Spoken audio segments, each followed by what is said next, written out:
Hi, I'm Melanie Bounds, and today I want to talk with you about relationships, specifically how it is that your very best friend or your spouse got to be that very best friend or spouse. How it is that our relationships go from, hi, how are you, to that one person that you rely on to tell them everything.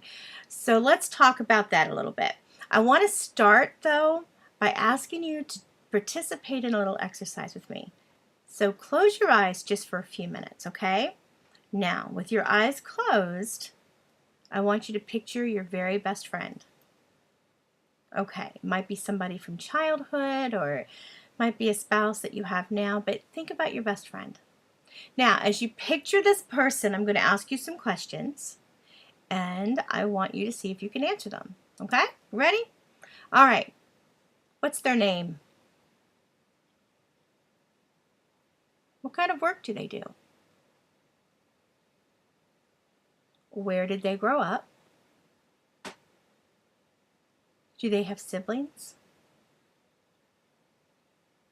Are they close with their parents and siblings? Do they have a significant other in their life? And if so, how did they meet that person? All right, one last question. Can you name one of their biggest fears? All right, got an answer for everything? Okay, you can open your eyes. Now, in the process of asking those questions, I want you to think about the questions that I asked you, and specifically the order in which I asked them. Okay, if you notice, they all went from very general to what's their name, what kind of work do they do, all the way up to much more intimate questions. The relationship that they have with their parents or siblings, their biggest fears, these kinds of things are much more intimate details. So let me ask you this now, with your eyes open. If you met someone at a dinner party, for instance, you and I met at a dinner party, would you immediately tell me all those things about yourself? Would you immediately say, hi, my name is such and such, and I've got, 2 brothers, 3 sisters, and nieces and nephews, and we're really close and tight-knit close family, and tell all those little secrets? Probably not, right? Right. You have to break down and peel back those layers. And that's what we're talking about in relations to social penetration theory. And if you look at the screen that you're looking at right now on the PowerPoint presentation, you see 2 different types of relationships depicted in the pictures. One is 2 young men, college roommates, who are the very best of friends, like brothers. But they didn't start that way. When they met their freshman year of college, and I know this because the one with the symbols is my son, but when they met their freshman year of college, they didn't know anything about each other. And in the other picture, you have a young couple who have just gotten married. So what is it that makes that person inseparable from you? What is it that makes my son's best friend that serious part of his life, that one person that he goes everywhere with and does everything with? What is it that makes your spouse that person to you? Well, that's what we're going to talk about. So next slide, social penetration theory was actually a theory that was developed in 1973 by Irwin Altman and Dalmas Taylor. And this is a theory that's very near and dear to my heart because as a marriage and family counselor, I actually see this in play on many different levels on a daily basis. And you see the thing on the screen where it talks about the onion analogy. You've probably heard the quote, and it's something along the lines of, life is like an onion. You peel away one layer at a time, and sometimes you weep. Well, according to Altman and Taylor and social penetration theory, this is pretty much true. This is how our relationships develop. Look at your next slide. Okay, you see here the different colors. It says peeling the onion, okay? And this is what it kind of looks like. You have that outside layer, and that's your superficial layer, okay? And then as you get to know somebody, as they become close to you or you become close to them, you're more willing to open up and peel back that layer. So you might first give that superficialness, but you're going to peel it and open it up, and before long, you're going to find that your details are becoming a bit more intimate about yourself. And those people who get to be your very best friends, those are the ones that get all the way into that yellow circle in the center called the core. That's where your spouse should be. That's the part of you that they should know. So, excuse me, click to your next slide. With social penetration theory, there are actually 4 stages of development. And during the first stage, which is called orientation of interaction, this is that impersonal communication. This is the phase where at the dinner party you and I meet and I say, hi, I'm Melanie, and you say, hi, I'm so-and-so, and we get to know each other. So, how do you know Bob and Kim, who were given the dinner party, and what kind of work do you do for a living, and things like this. Normal get to know you questions that you use in general conversation.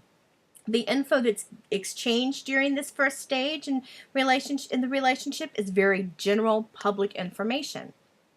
So then you have the second stage, which is the exploratory affective exchange. Sounds fancy. It's a fancy way of saying, okay, I'm becoming relaxed. This is where you start giving more personal details about yourself. This is when I might tell you that I have 3 kids. I might tell you their ages. I might tell you what they're studying and things like that. But more details about things like that. You get to know a little bit more about me at that phase. And then the third phase is the affective exchange. And this is where exchanges become a bit more in depth.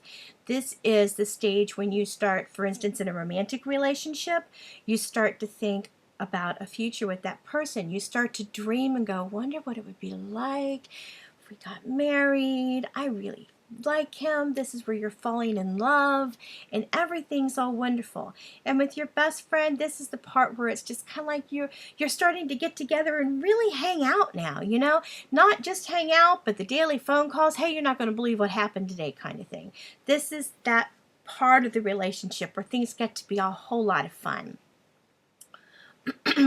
Excuse me. It's allergy season here and everything's in bloom, so I cough continually. All right, the fourth stage is stable exchange. This is that highly, highly intimate. This is the part where my best friend knows everything about me. This is the part where I can call her. As the old joke says, if I call and say, hey, I need you to bring the duct tape and a shovel, she's not going to ask any questions. She's just going to show up at my door and say, honey, I'm on my way. This is also the stage where engagements happen, marriages take place. This is that part where you say, this is somebody that I need in my life and somebody that I can't do without.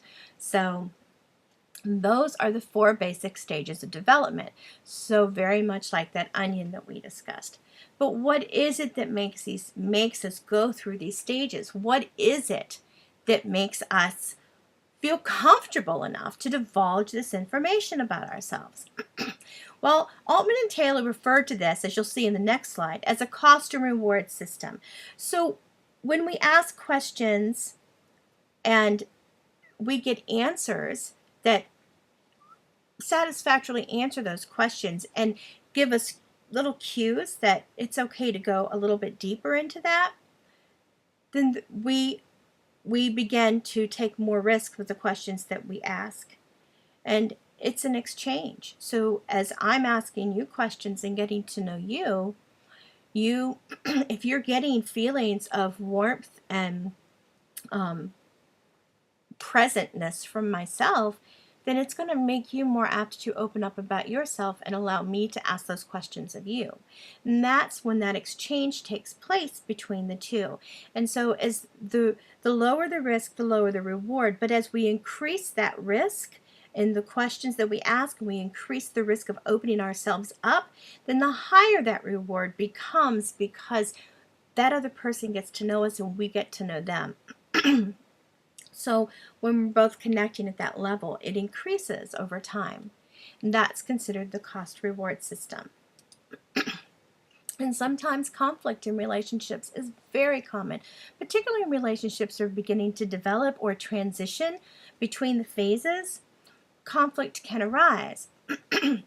Actually, Altman and Taylor will tell you that according to social penetration theory, that conflict is actually viewed as essential in the development of a relationship. And as a counselor, I know that when I work with a couple, for instance, for premarital counseling, who are telling me that they've been together for 2 or 3 years and they've never had an argument, then I'm concerned, because that tells me that somewhere in there, they're not really opening themselves up and taking that higher risk and, excuse me, opening themselves up for those higher rewards. So that's a very important thing, that conflict does happen. However, Longer term relationships are also shown to be stronger and more able to handle conflicts as they arise. And I think that's, that is supported by literature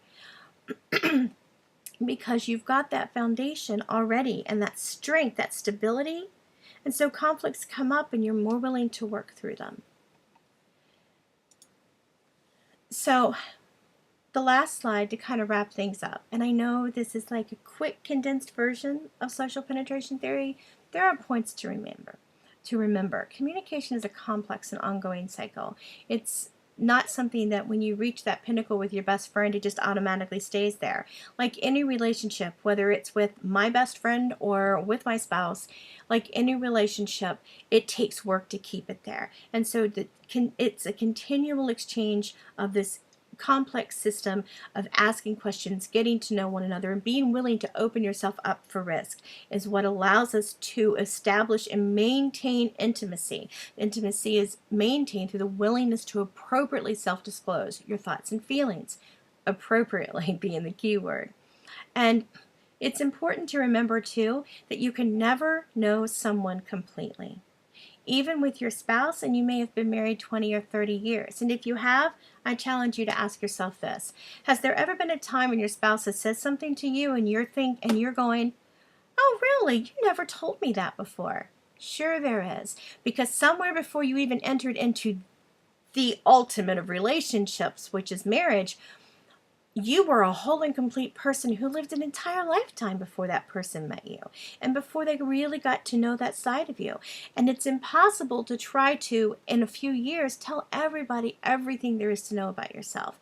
And because it's a continuing process and we are continually changing, growing beings as God created us. So therefore, you can't know someone completely all the time.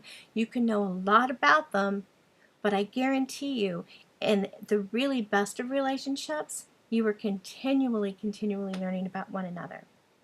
So there, I hope you understand social penetration theory a little bit more and how it is that through this series of asking questions and giving answers and being willing to open yourself up for a little bit of risk that's how you get to know people and how they get to know you and how you develop those lasting relationships.